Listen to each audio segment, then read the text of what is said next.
Assalamualaikum warahmatullahi wabarakatuh. Salam sejahtera untuk kita semuanya. Kembali lagi bertemu bersama kami di podcast Bisa Hukum, Bincang Santai Hukum Unida Malang. Untuk pertama kali sebelum kita lanjut, jangan lupa klik subscribe, like, share, dan komen agar tidak ketinggalan video menarik dari kami.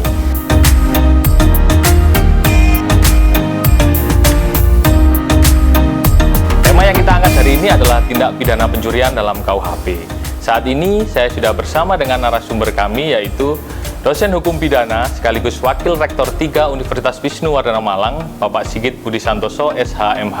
Apa kabar Pak Sigit? Alhamdulillah baik Mas Angga, sehat juga. Mas Angga sehat? Alhamdulillah sehat Pak Sigit. Syukurlah. Memang di masa seperti ini kita benar-benar harus menjaga kesehatan Pak Sigit ya. Ini lagi apalagi melonjak protokol. lagi. Betul.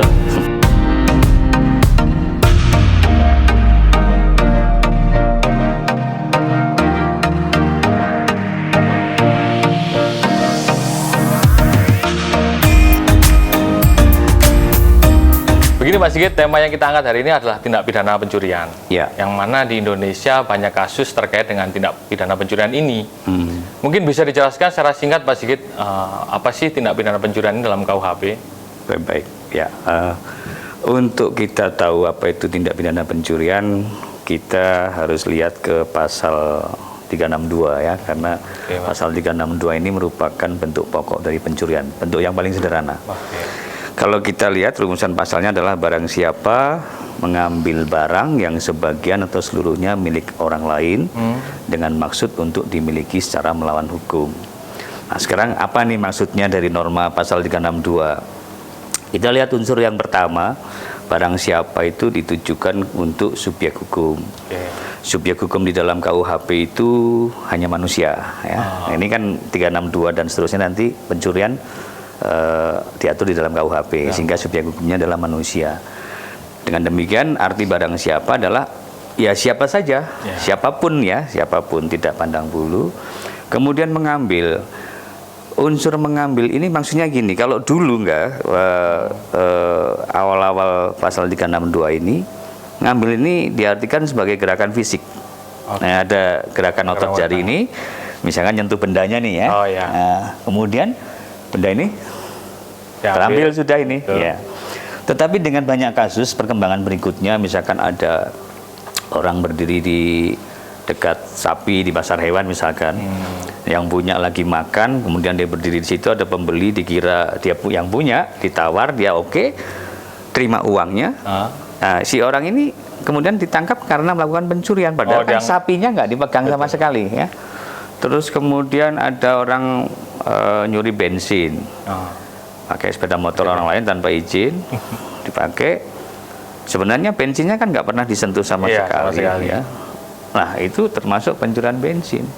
Nah dengan beberapa kasus tadi, akhirnya yang dimaksud mengambil itu adalah perbuatan aktif yang ditujukan kepada benda, sehingga benda itu berpindah dalam kekuasaan si pelaku. Jadi perbuatannya apa saja terserah. Misalkan ini, misalkan saya mau ngambil HP ini ya, ada HP ketinggalan, kemudian saya taruh di mana, di bawah ini, biar tidak kelihatan nanti kalau yang orang yang kelihatan.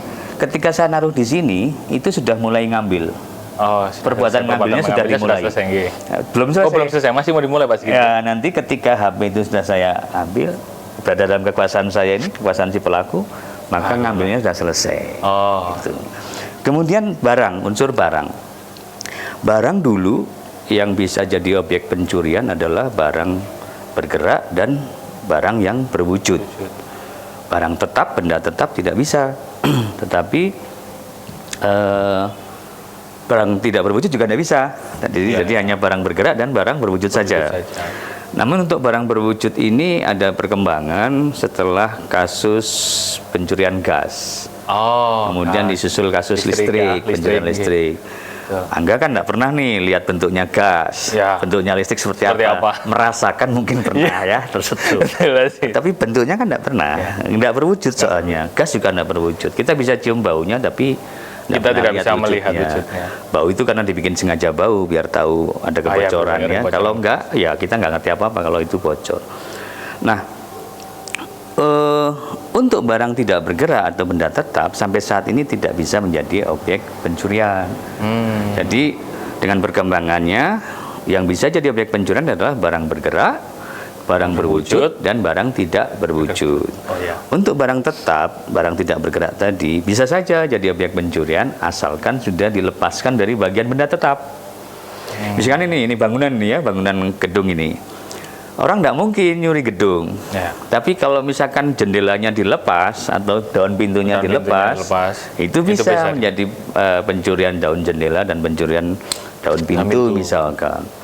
Orang tidak mungkin mencuri tanah karena tanah itu benda tetap. Tetapi kalau tanah itu sudah digali dapat satu pickup atau satu truk, bisa saja jadi pencurian tanah. Tapi tanah sebagai benda tetap tidak mungkin menjadi objek pencurian. Kemudian unsur yang berikutnya adalah barang yang sebagian atau seluruhnya milik orang lain. Jadi barang tadi harus ada yang merupakan bagian milik orang lain. Entah itu sedikit, entah itu banyak.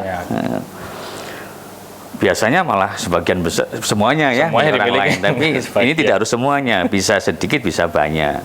Nah kemudian si pelaku ketika mengambil barang yang sebagian atau seluruhnya milik orang lain itu punya maksud untuk dimiliki secara melawan hukum. Memiliki itu apa? Memiliki itu bertindak seolah-olah dia sebagai pemilik yang sebenarnya dari benda tadi. Padahal bukan. Nah, pemilik itu kan bisa macam-macam nggak? Bisa jual bisa, ya. Memberikan ke orang lain bisa, menyewakan bisa, gitu. Nah, tetapi di sini memiliki ini kan seolah-olah bertindak sebagai pemilik, padahal bukan sebagai pemiliknya. Kemudian kalau unsur melawan hukum itu maksudnya adalah bertentangan dengan hak yang dimiliki oleh si pelaku.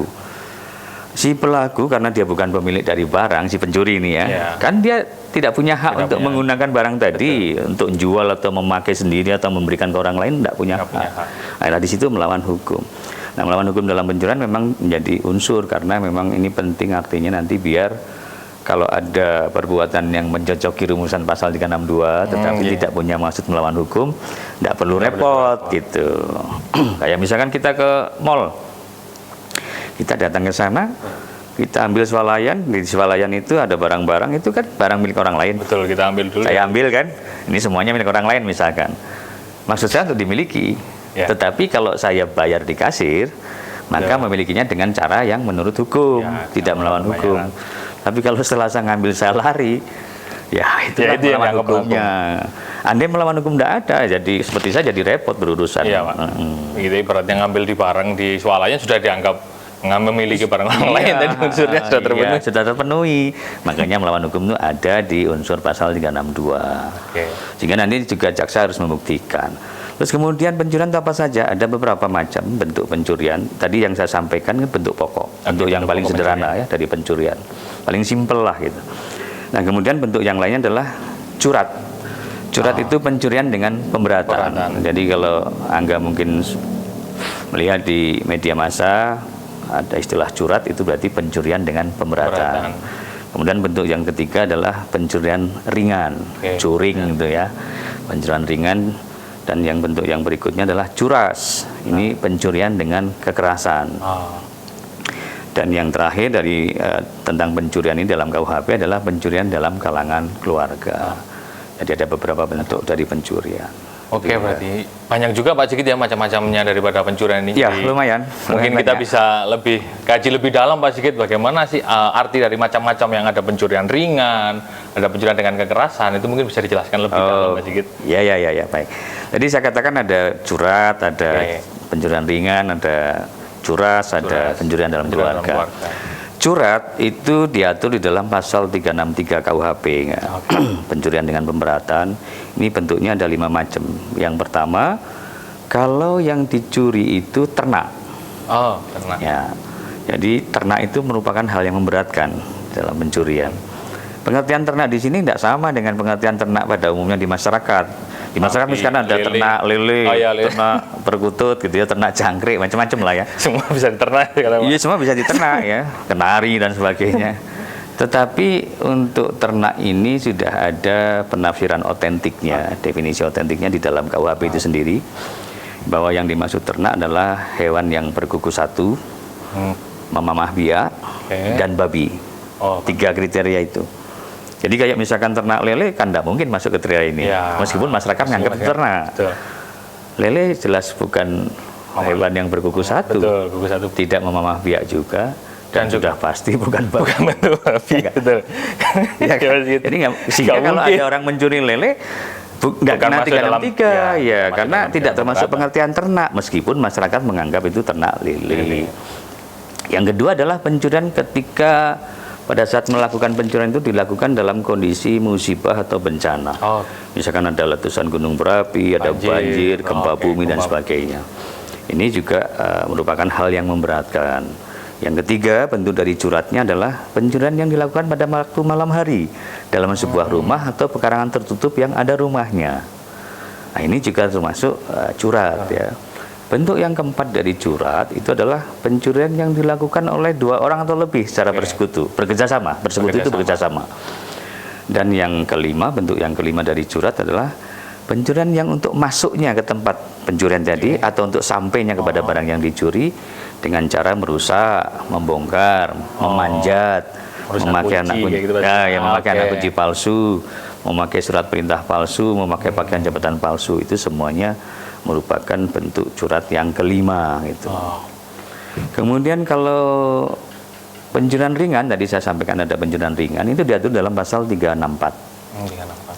Pasal 364 ini apa sih yang dimaksud pencurian ringan? Pencurian ringan itu kalau objek yang dicuri itu harganya tidak lebih dari 250 dikalikan 15 sehingga ketemu 3.750 rupiah. Itu syarat yang pertama. 250 ini berdasarkan Perpu nomor 16 tahun 60, kemudian dikalikan 15 itu berdasarkan Perpu nomor 18 tahun 60. Hingga ketemu 3.750. Kedua perpu ini diberlakukan dengan Undang-Undang nomor 1 tahun 61. Perpunya ini. Perpu itu kan peraturan pemerintah mengganti undang-undang. Kemudian menjadi Undang-Undang nomor 1 tahun 1961. Nomor 1, oke. Ya. Syarat yang pertama tadi objeknya tidak boleh lebih dari 3.750 ya berdasarkan kedua perpu tadi dan Undang-Undang nomor 1 61. Dan tempatnya tidak dilakukan dalam sebuah rumah atau pekarangan tertutup yang ada rumahnya. Jadi kalau 2 syarat itu terpenuhi, maka itu termasuk pencurian ringan. Kemudian kalau curas itu diatur di dalam pasal 365 KUHP. Bunyi pasalnya begini, pencurian yang didahului, disertai atau diikuti dengan kekerasan atau ancaman kekerasan terhadap orang dengan maksud untuk mempersiapkan, mempermudah atau dalam hal tertangkap tangan, kepergok itu ya, untuk melarikan diri sendiri atau peserta lain, pelaku yang lain, atau untuk tetap menguasai barang yang dicurinya, yang diambilnya tadi. Jadi kekerasan itu bisa dilakukan di depan sebelum melakukan pencurian, ini mendahului ya. Bisa juga barengi, misalkan sebagian pelaku ngambil, sebagian lagi ya misalnya mukuli yang punya rumah. Atau dilakukan setelah pencurian dilakukan, setelah ngambilnya dilakukan selesai, baru karena ketahuan kepergok tadi pencuri, maling misalkan, kalau orang Jawa maling gitu ya. Nah kemudian dia menghunus senjata tajamnya diputar-putar misalkan, ini sudah bentuk ancaman kekerasan. Kalau kekerasan tadi penggunaan tenaga badan yang cukup besar. Kalau ancaman kekerasan berarti penggunaan tenaga badan cukup besar tadi akan dilakukan kalau yang diancam itu tidak nuruti kehendak si pelaku. Nah itu curas. Dan yang bentuk terakhir dari pencurian adalah pencurian dalam kalangan keluarga. Ini mengatur pencurian antara suami dengan istri dan antara keluarga sedarah atau keluarga semenda. Keluarga sedarah itu maksudnya menjadi keluarga karena hubungan pertalian darah. Kalau keluarga semenda itu menjadi keluarga karena perkawinan. Nah, misalnya kakak ipar, adik ipar, mertua itu menjadi keluarga. Sebenarnya orang lain tadinya, tapi karena perkawinan menjadi keluarga. Itulah yang namanya keluarga semenda. Jadi itu macam-macamnya Jadi kalau saya nggak salah dengar Pak Sigit ya, Pak Sigit menyampaikan ada pencurian di malam hari, termasuk pemberatan. Berarti pencurian di malam hari dengan siang hari ini memang dibedakan Pak Sigit ya? Oh iya. Tadi kan pencurian malam hari itu kan masuk 363 kan? Pencurian dengan pemberatan. Mengapa ini dibedakan? Karena malam hari itu merupakan unsur yang memberatkan. pencurian yang dilakukan malam hari potensi untuk berhasilnya lebih tinggi. Karena biasanya orang kan dalam kondisi tidur, tidur, lengah, tidak waspada. Andai pun ada orang yang jaga malam, mungkin juga tidak selalu keliling kan ya. Sehingga itu bisa memberi kesempatan pencuri untuk melakukannya. Jadi malam itu gelap, potensi untuk berhasilnya lebih tinggi. Jadi berbeda antara malam hari dengan yang non malam gitu. Berarti kalau berbeda saja perbuatannya, maka konsekuensi hukumnya pun juga berbeda, Mas Sigit ya? Iya. Jadi kalau di dalam ilmu hukum pidana itu dikenal ada caranya merumuskan ya tindak pidana itu ada tindak pidana formil dan tindak pidana material. Kalau tindak pidana formil itu caranya merumuskan menjadi pasal, itu nitik beratkan pada segi perbuatan yang dilarang. Sedangkan kalau yang tindak pidana material, ini caranya merumuskannya menitik beratkan pada akibat yang dilarang. Sehingga dengan demikian, kalau perbuatan atau akibat yang dilarang itu berbeda-beda, ya bisa jadi pasalnya juga akan berbeda-beda yang diterapkan, begitu. Tergantung perbuatan atau akibat yang dilarang yang terjadi, gitu. Oke, Pak Sigit. Ini kita berandai-andai, Pak Sigit ya. Berandai-andai. Ada seorang pencuri mengambil sebuah TV di sebuah rumah. Setelah berhasil melakukan pencurian, beberapa hari kemudian kita tidak tahu sebabnya apa, Pak Sigit. Si pelaku ini mengembalikan TV tersebut kepada si korban. Pencurinya baik hati. Pencurinya ibaratnya kita nggak tahu sebabnya, tahu-tahu TV tadi yang habis dicuri dikembalikan lagi. Lah yang kasus seperti ini apakah masih tetap dikatakan pencurian, Pak Sigit? Itu ya, jadi kan TV-nya nggak jadi hilang. TV-nya nggak jadi hilang kan, kita kembalikan lagi mana. Apakah ini pencurian atau bukan? Dalam kasus seperti yang Mas Angga tanyakan, ya itu tetap masuk kualifikasi pencurian. Mengapa?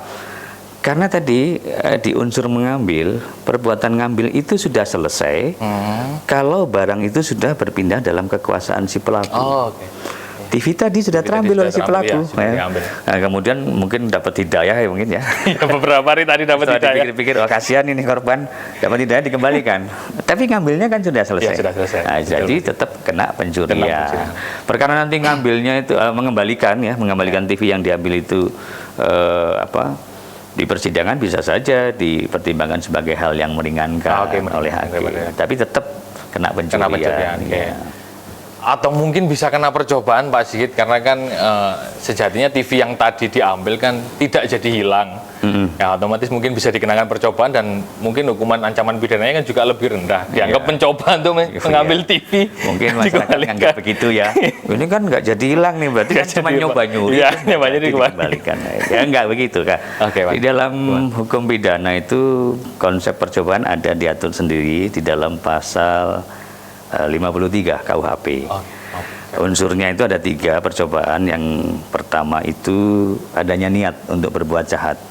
Nah, dalam kasus yang Mas Angga tanyakan tadi, pelaku sudah memenuhi ya unsur pertama, niat untuk berbuat jahat, mengambil TV milik orang lain. Kemudian unsur yang kedua dari percobaan adalah niat tadi sudah diwujudkan dalam tindakan permulaan pelaksanaan, sudah mulai dilaksanakan. TV sudah diambil, sudah dilaksanakan. Sudah diambil, bawa sampai rumah, kemudian dia berpikir ulang, dikembalikan. Terus unsur yang ketiga dari percobaan adalah tidak selesainya perbuatan bukan karena kehendak sendiri, kehendak si pelaku. Nah ini dari kasus yang Mas Angga tanyakan, unsur yang nomor 3 ini tidak terpenuhi. Selesai sempurna ini mengambilnya. Sudah selesai dilakukan dengan sempurna, unsurnya semua sudah sampai ke rumahnya pelaku gitu. Sudah sempat ditonton mungkin. Sudah sempat ditonton gitu ya. Nah, jadi itu bukan percobaan. Kalau percobaan misalnya begini Mas Angga. Ini kalau misalkan saya ngambil HP saya misalnya ini ya. Ini HP-nya Mas Angga. Ketika saya sedang nyentuh HP-nya gini, Mas Angga tahu. Tahu tolong noleh gini Mas gitu. Maling misalkan ya. Saya ditangkap misalkan. Maka ini percobaan karena HP belum berada dalam kekuasaan saya. Masih saya pegang, sedang diambil tapi belum selesai. Belum berpindah juga kan? Belum selesai. Nah, itu percobaan. Oke. Berarti gini Mas Sigit ya, kalau saya tadi menganalisir bahwa memang percobaan ini tadi tidak selesainya karena bukan kehendak daripada pelaku sendiri. Karena pelaku kan keinginannya kalau mencuri itu ya barang itu selesai dibawa pulang. Kayak kasus tadi kan berarti sudah diambil, betul. Itu yang selesai, barangnya sudah dibawa ke rumah kok. Cuman di rumah dia pikir-pikir ulang, kembali. Mungkin kasihan atau apa, enggak tahu ya. Oke, Mas. Tanya lagi boleh Pak Sigit ya? Oh boleh. Ini sebentar lagi. Sebelum pertanyaan berikutnya boleh kan minum? Oke, monggo silakan. Ini buat saya tak? Boleh buat Pak Sigit lah Pak Sigit. Minum dulu Pak. Ya, Mas Angga nggak haus. Sudah Pak Sigit. Tadi saya sebelumnya sudah minum. Oh gitu. Monggo Pak Sigit. Ya. Ini memang boleh tanya apa aja nanti. Tentang pencurian ya. Kita lagi bahas pencurian ya. Betul. Gini Pak Sigit. Ya. Di akhir-akhir sekarang ini berita-berita itu banyak terkait dengan adanya pembegalan. Begal lah kalau kita bisa begal Pak Sigit. Kemarin ini saya begal baca beda motor mungkin ya maksudnya. Iya Pak Sigit. Begal macam-macam sekarang. Ada begal payudara. Pak. Oh iya sekarang lagi rame memang begal payudara juga. Banyak itu yang ketangkep itu betul. ya. Apalagi di kota-kota besar tuh sambil menyentuh bagian dari mata. Iya. Ini begal kendaraan Pak Sigit ya. Berita yang terakhir saya baca itu ketika ada tempat untuk ibaratnya di suatu tempat terjadi adanya pembegalan. Namun si korban ini karena takut, akhirnya memberikan barang yang diinginkan oleh si pelaku ini tadi kepada begalnya, karena takut Pak Sigit. Takut ya. Lah seperti ini begal yang seperti ini, apakah masuk dalam pencurian Pak Sigit ya? Nah jadi karena korban takut, barangnya diberikan kepada si begal. Atau si pelaku tadi. Kalau seperti itu kejadiannya bukan pencurian enggak, karena barang tadi diserahkan oleh korban kepada pelaku. Begal bisa saja masuk pencurian dengan kekerasan, curas, karena biasanya begal kan pasti dengan kekerasan atau ancaman kekerasan. Nggak mungkin nyun sewu motornya minta ya kan. Minta maaf dulu juga nggak mungkin nyun sewu. Biasanya kalau nggak ancaman senjata tajam ya langsung dibacok aja gitu, itu begal. Nah kalau misalkan si begal itu sambil melakukan ancaman kekerasan atau bahkan melakukan kekerasan terhadap korban, kemudian si pelaku begal tadi ngambil sepeda motornya atau ngambil HP-nya, itu baru masuk curas, karena kuncinya kan diambil tadi. Kalau pelakunya ngambil itu curas, tapi kalau korban yang menyerahkan barangnya bukan curas tapi pemerasan.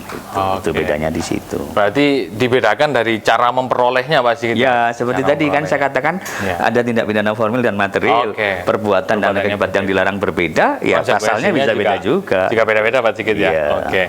Oke Pak Sigit, berarti kalau saya tadi cermati cara mengambil atau memperolehnya aja berbeda. Jika dengan kekerasan atau ancaman kekerasan, maka begal tadi bisa dikenakan curas. Ya kalau diambil kalau diambil oleh pelaku. Tapi kalau misalkan dengan adanya ancaman kekerasan aja dulu, tapi karena si korban takut, akhirnya korban memberikan karena HP-nya dikasihkan, daripada dibacok misalkan. Betul, daripada berpikir nanti ada apa-apa mending saya kasihkan aja, itu berarti pemerasan. Bukan curas. Bukan pencurian. Oke Pak Sigit. Ini saya tadi juga pernah baca berita Pak Sigit di media cetak terkait dengan adanya tindak pencurian yang dilakukan oleh 4 orang Pak. 4 orang. 4 orang. Yang mana salah satu pelaku Pak Sigit ya, adalah anak daripada si korban. Korban pencurian. Taruhlah ABCD. Betul, ABCD yang D atau yang A lah Pak Sigit ya. Yang A ya. Ya, anggaplah A. Si A itu anaknya korban sendiri. Betul, anaknya korban sendiri. Ketika proses pencurian selesai, beberapa hari tertangkap, maka lucunya Pak Sigit, anehnya yang 3 diproses, tapi 1 yang anak korban tadi si pelaku tidak diproses. Tidak diproses. Itu dalam pendapat hukumnya gimana Pak? Pandangan hukumnya. Ya, jadi kasusnya kan pelakunya 4 ya enggak? Ya. Si A ini anaknya korban. B, C, D ini temannya ya, orang luar nih. Ya, orang luar. Nah, kalau kasusnya seperti ini masuknya pencurian dalam kalangan keluarga. Pasalnya pasal 367 yang tadi sudah saya sebutkan. Di dalam pasal 367 itu tadi sudah saya katakan mengatur 2 persoalan ya. Kalau pencurian itu dilakukan oleh suami atau istri, antar suami istri lah ya. Dan yang kedua kalau pelakunya adalah keluarga sedarah atau keluarga semenda. Pertanyaannya Mas Angga ini kan kasusnya keluarga sedarah ini. Iya, sedarah. Anak dari Pak Sigit ya. Tapi biar sahabat Kampus Unida paham lengkap, saya jelaskan semuanya aja lah 367 ya, nanti baru saya bahas kasusnya Mas Angga. Bentuk pertama dari 367 itu adalah pencurian antar suami istri. Ini ada 2 kemungkinan enggak Mas Angga? Pertama, kalau antar suami istri tadi masih terikat perkawinan, tidak terpisah meja dan tempat tidur, Kalau di kita itu mungkin dikenal puri ya, tapi di undang-undang kita tidak ada istilah puri, tidak ada pisah meja dan tempat tidur. Ini di dalam KUH Perdata. Atau tidak terpisah harta kekayaan. Nah, jadi tadi ya, masih suami istri terikat perkawinan, tidak terpisah meja dan tempat tidur, tidak terpisah harta kekayaan, maka di antara mereka tidak mungkin terjadi pencurian. Mengapa? Karena hartanya suami istri tadi, entah siapa yang menghasilkan, entah istri, entah suami, itu harta bersama, ya, harta kono gini lah ya. Kalau sejak perkawinan harta bersama, berarti ya siapapun boleh menggunakan. Suami ngambil punya istrinya, nggak apa-apa. Atau sebaliknya istri ngambil uangnya suami, nggak apa-apa, walaupun nggak izin ya. Karena itu sebenarnya hartanya mereka berdua, gitu ya. Kemungkinan yang kedua, kalau antar suami istri tadi itu sudah terpisah meja dan tempat tidur, atau terpisah harta kekayaan, atau sudah pasti kalau terpisah harta kekayaan itu kemungkinannya kalau kita ya di Undang-Undang Nomor 174 itu dengan KUH Perdata berbeda nggak? Tentang harta ini, harta bawaan ya. Kalau misalkan calon suami atau calon istri ini mau melakukan pernikahan, kan biasanya mungkin mereka sudah punya harta nih ya. Misalkan si calon istri sudah punya perhiasan kah, punya mobil kah, gitu ya. Demikian juga si calon suami gitu. Nah, kalau di dalam Undang-Undang Nomor 174, harta bawaan ini tetap di bawah penguasaan masing-masing, tetap menjadi milik masing-masing, kecuali dijanjikan untuk disatukan. Sebaliknya kalau dalam KUH Perdata, harta bawaan ini otomatis campur jadi satu ya. Ketika terjadi perkawinan kecuali diperjanjikan sebaliknya. Nah, jadi dalam kasus antar suami istri tadi, misalkan kalau si suami mengambil harta bawaan istrinya, misalkan mengambil perhiasannya istrinya, uang dulu sudah dimiliki ketika mau melangsungkan pernikahan, ini bisa saja menjadi tindak pidana, bisa diproses. Tetapi pemrosesnya harus melalui pengaduan si istri tadi. Jadi tindak pidana aduan. Dengan demikian juga sebaliknya, kalau istri ngambil harta bawaannya si suami.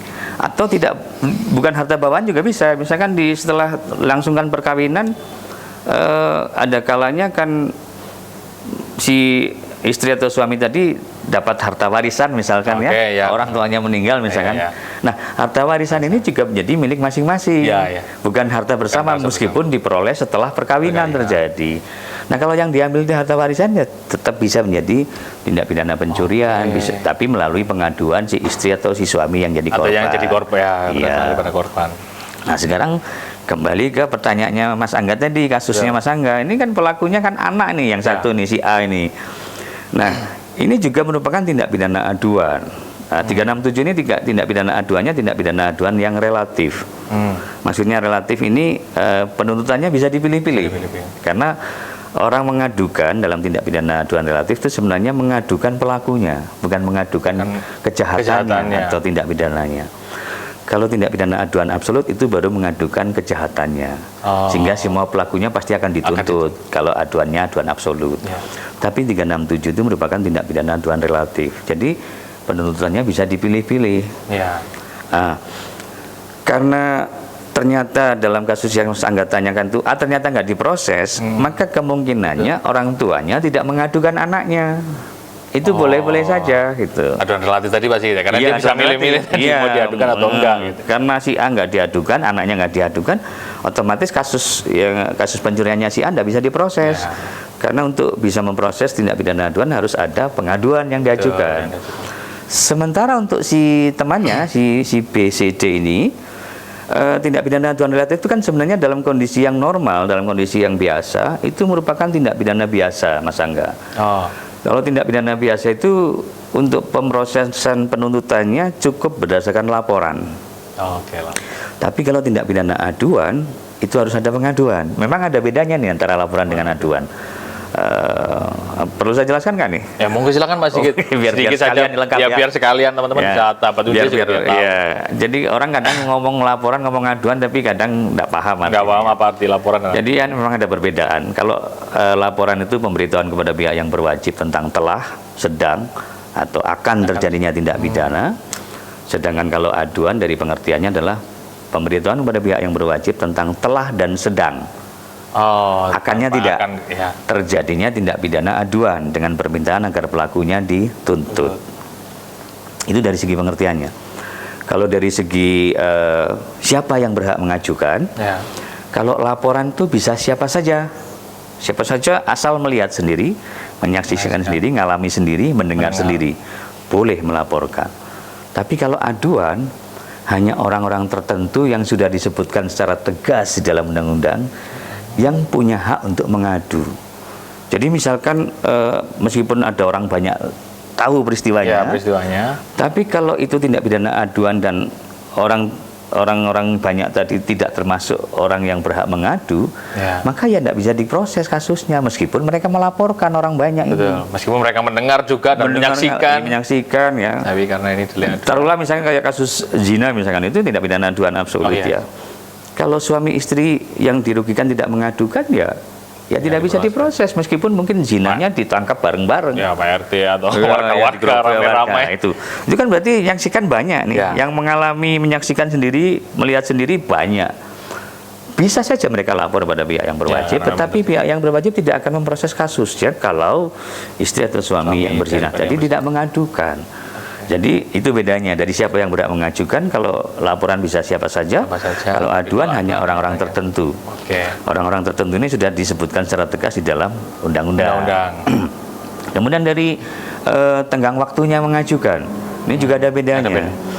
Kalau laporan itu bisa kapan saja, yang penting belum daluarsa tindak pidananya. Daluarsa itu terlama kalau di dalam KUHP itu 18 tahun. Misalkan kasus pembunuhan itu selalu masih bisa dilaporkan sebelum 18 tahun lewat. Nah, kalau aduan itu ada batas waktunya. Kalau orangnya di dalam wilayah Indonesia, si korban ini yang berhak mengadu atau siapapun yang berhak mengadu, itu tengah waktu untuk mengajukan 9 bulan. 9 bulan dari dihitung sejak dia tahu. Sejak tahu terjadinya tindak pidana aduan. Bukan sejak terjadinya tindak pidana aduan, tapi sejak tahu. Sejak tahunya ya. Kalau orangnya di luar negeri itu 11 bulan. Jadi ada perbedaan sekitar 2 bulan lah Pak. Ada tambahan waktu 2 bulan. Nah, ketika 9 atau 11 bulan tadi sudah terlewati, maka yang berhak ngadu sudah tidak bisa lagi mengadukan, gugur haknya mengadukan. Kemudian beda yang terakhir adalah kalau laporan sekali diajukan, itu menjadi haknya penegak hukum kelanjutannya. Artinya kalau misalkan kasusnya itu cukup bukti, ya mestinya diproses kan, dilanjut kasusnya. Sedangkan kalau tidak cukup bukti, berarti mungkin dihentikan penyidikannya. Tapi kalau aduan ketika diajukan oleh si pengadu masih punya waktu nih untuk berpikir-pikir tetap diadukan atau mau dicabut lagi pengaduannya. Boleh dicabut kalau aduan itu. Berarti makanya ada kata-kata mencabut aduan bukan mencabut laporan pasti. Betul. Jadi mencabut laporan sebenarnya tidak ada di dalam teori hukum pidana. Yang ada mencabut aduan. Nah, tenggang waktu untuk mencabut aduan itu biasanya 3 bulan. Kecuali khusus untuk tindak pidana zina sampai sebelum pokok perkara diperiksa di persidangan. Jadi itu beberapa perbedaan antara laporan dengan aduan.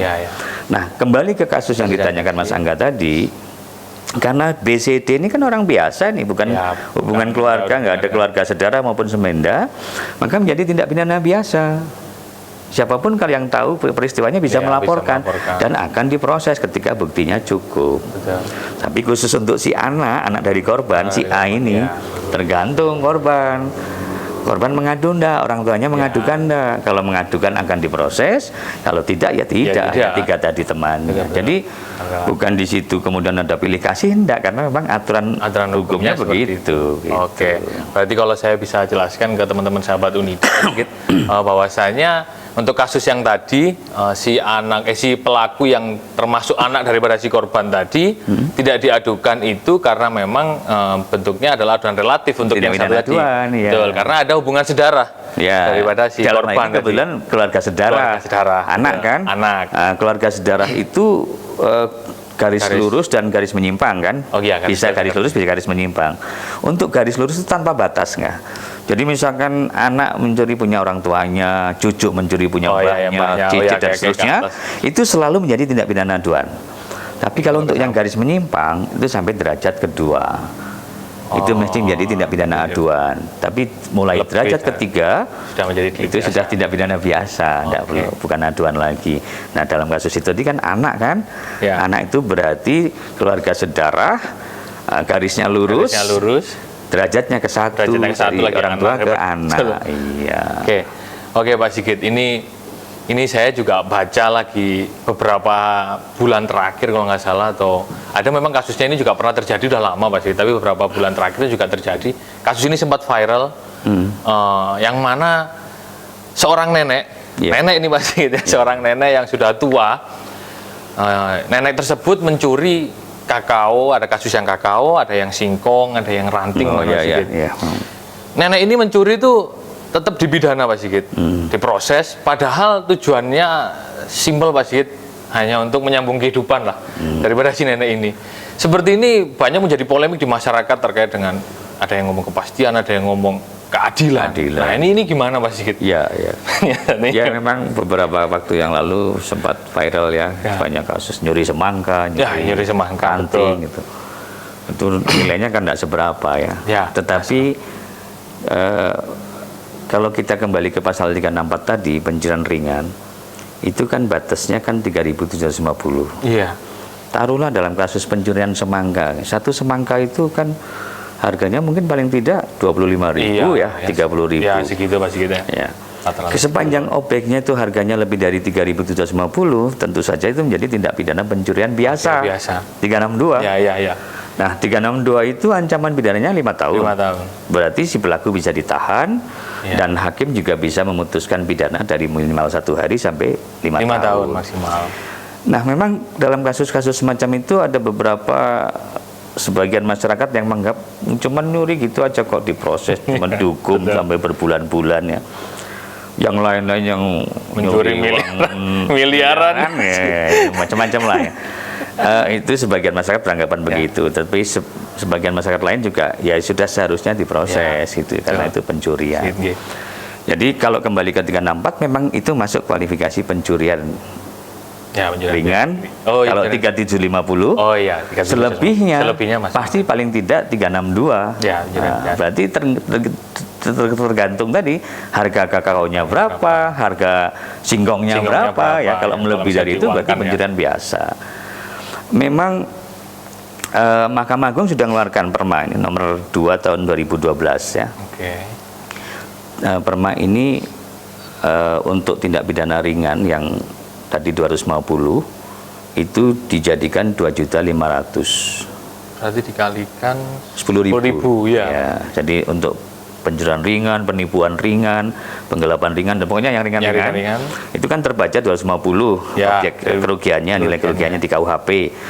Kemudian dikalikan 15 kan berdasarkan dibaca 250 berdasarkan Perpu nomor 16 tadi 60, kemudian dikalikan 15 berdasarkan Perpu nomor 18 tahun 60 yang kemudian diberlakukan dengan Undang-Undang nomor 1 tahun 61. Nah, Perma ini peraturan Mahkamah Agung membatasi kerugiannya pencurian ringan itu 2.500.000. Tapi ada persoalan yuridis di sini. Perma itu kan hanya berlaku di lingkungan peradilan. Untuk hakim-hakim saja. Bagaimana dengan kepolisian, penyidik di sini? Jaksa, penuntut umum nggak terikat dengan Perma tadi. Meskipun sebenarnya ada surat ada kesepakatan bersama antara Mahkamah Agung, Kejaksaan dan kepolisian. Tetapi kan kalau ini diimplementasikan jadi bertabrakan, mosok Perma mau nyimpangi undang-undang. Pasal 364 KUHP itu kan undang-undang. Benar. Kemudian pasal 205 KUHP, Kitab Undang-Undang Hukum Acara Pidana, ini yang mengatur tentang acara cepat untuk tindak pidana ringan. Ini kan juga undang-undang juga. Mosok disimpangi dengan Perma. Apalagi dengan kesepakatan. Undang-undang kok disimpangi dengan kesepakatan. Sehingga implementasinya ini banyak menimbulkan persoalan yuridis dalam praktek. Untuk kasus-kasus yang menurut Perma seharusnya menjadi tindak pidana ringan, tetap banyak kasasi diajukan. Karena kan itu tindak pidana pencurian biasa karena harganya masih lebih dari 3.750. Sehingga jaksa kemudian yang tidak terima diajukan kasasi. Padahal maunya Mahkamah Agung jangan begitu lah. Ini tindak pidana ringan tuh, kalau tindak pidana ringan kan pengadilan negeri itu pengadilan tingkat pertama dan terakhir, tidak bisa dilakukan upaya hukum kecuali kalau dijatuhkan pidana perampasan kemerdekaan. baru bisa dilakukan upaya hukum. Jadi mestinya ya namanya tindak pidana ringan itu acara cepat ya, cepat selesainya. Nah, ini sampai ada kasasi. Jadi itu persoalan yuridis dari terbitnya Perma nomor 2 2012. Begitu. Tapi kalau misalkan Pak Sigit dengan polemik yang seperti itu tadi, gimana caranya sih Pak Sigit? Ada solusi, mungkin ada formula yang mana agar bisa mencapai prinsip-prinsip keadilan orang-orang seperti nenek-nenek seperti ini yang memang kurang mampu dan sebagainya agar mendapatkan ya minimal prinsip keadilannya. Ya, sebagian tadi ya. Iya. Ya, sebagian masyarakat quote kan menganggap waduh gitu aja kok dihukum. Betul, sebenarnya kalau para penegak hukum itu, karena menurut saya nih ya, kalau para penegak hukum itu satu perspektif bahwa hukum pidana itu merupakan ultimum remedium, obat terakhir, bisa saja sebenarnya penyidik, jaksa penuntut umum, jaksa ini nuntutnya kalau kasus-kasus semacam yang ringan, jangan lebih dari 1 tahun, ya, sehingga nanti hakim kan biasanya memutus 2/3 dari tuntutan biasanya, walaupun tidak aturan harus 2/3, bebas terserah hakim. Boleh lebih dari tuntutan, boleh juga kurang. Jangankan kurang atau lebih, bebaskan aja boleh hakim. Cuman biasanya kalau nanti terbukti tindak pidananya, jaksanya nuntut sekian, hakim biasanya memutuskan 2/3-nya, umumnya begitu. Nah, kalau jaksanya nuntut 1 tahun misalkan, ini kan berarti hakim bisa jatuhkan sekitar 8 bulan mungkin ya. Nah, ketika hakim mau menjatuhkan pidana penjara itu maksimal 1 tahun, hakim sebenarnya bisa memilih untuk menjatuhkan namanya pidana bersyarat atau pidana percobaan. Jadi dalam pidana bersyarat, pidana percobaan ini, si pelaku tetap dinyatakan bersalah dan dihukum. Jadi misalkan pidana bersyarat 8 bulan, tetapi kemudian dia tidak perlu menjalankan. Kalau memenuhi syarat dalam waktu tertentu, dia tidak ngulang lagi. Nggak usah ngulang lagi. Kalau dia tidak mengulang, dia tidak perlu menjalankan pidananya tadi, Pak Sigit. Iya, nggak perlu. Tapi tetap dinyatakan bersalah dan dijatuhi hukuman. Sehingga ini memenuhi rasa keadilan semuanya kan. Berarti kalau misalkan tadi dituntut percobaan, jika dia tidak melakukan selama masa percobaan, dia tidak akan dipidana. Tidak perlu jalani pidananya. Tapi tetap dipidana kan Mas gitu. Tetap dijatuhi pidana, tapi tidak perlu dijalankan. Dan kepastian hukumnya sudah dapat kan? Ada. Karena kalau orang melapor, ini kan keadilan kan bisa dari sisi tadi sebagian masyarakat kuat, tapi juga pikirkan juga keadilannya si korban. Kalau korban melaporkan kemudian tidak diproses kan tidak adil juga buat si korban. Dia korban pencurian. Pak Sigit. Lalu bagaimana cara mengatasi Perma ini Pak Sigit ya? Yang selama ini saya tadi cerita dari Pak Sigit, Perma ini banyak mengandung permasalahan secara yuridis ya. Iya, untuk implementasinya. Untuk implementasi untuk lingkungan peradilan. Ya. Meskipun ada ada kesepakatan bersama, tapi kan ya kan lucu lah, masa Perma nyimpangi undang-undang, kemudian atau undang-undang disimpangi dengan kesepakatan bersama. Dulu mah kejapol kalau zaman dulu ya, Mahkamah Agung, Kejaksaan, Kepolisian. Betul, kriminal justice system lah ya ibaratnya. Berarti untuk mensiasati ini Permanya harusnya diapakan Mas Sigit ya? Ya kalau menurut saya karena mungkin membuat undang-undang kan lama ya, prosesnya lama ya. Ya paling tidak sama seperti dulu Perpu itu ya, Perpu 1680 dan Perpu 1880 itu. Jadi keluarkan Perpu. Jadi Mahkamah Agung sebenarnya sudah mengeluarkan Perma ini, Perma nomor 2 2012 itu triggernya aja lah. Artinya Mahkamah Agung sudah memikirkan.